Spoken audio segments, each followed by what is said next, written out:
Ever wonder where sponges come from? Well, these animals are actually harvested from the seafloor in the Gulf of Mexico. Sponges come out of Tarpon Springs, Florida. They come out of the Keys, and they come out of the Bahamas. Once they're hauled onto shore, fishermen sell them to a processor, like this one. Armaly Sponge Company is the largest distributor of natural sponges in the world.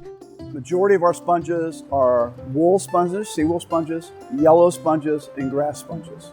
And they process over 1 million sponges a year. These are sponges that are netted up for processing.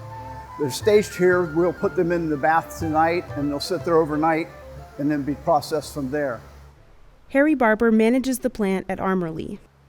The Armaly family founded the company in the Bahamas in 1908 and expanded into Florida about 50 years ago. They opened their Tarpon Springs processing plant in 2018.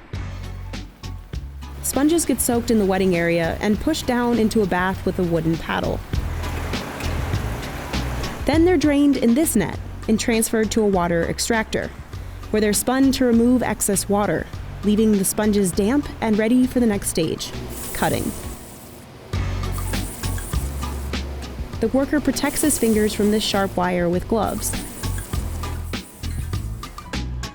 Into the washing machine they go.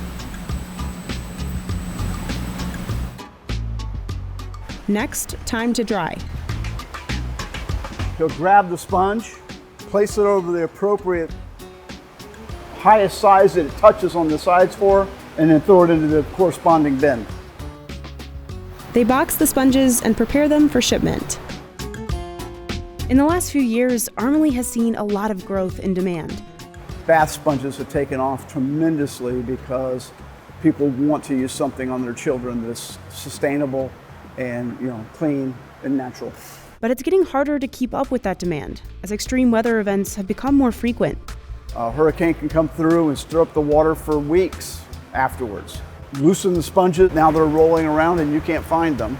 Storms don't just threaten sponge populations, they've also driven fishermen out of the industry. So a lot of people that want to do it, find out how hard it is and get out of it. It affects supplies, but being how we have sources in 3 different areas for the most part, one of those areas is probably usually always open and available sponges in it. Armaly's natural products are used as bath sponges, household cleaners, and even as painting and wallpapering tools. They're priced between $8 and $18 a sponge. This is a segment from a longer video about Florida's sponge industry. If you want to learn more about how Tarpon Springs became the capital of sponging and how the town's Greek immigrants have carried on the tradition, click here.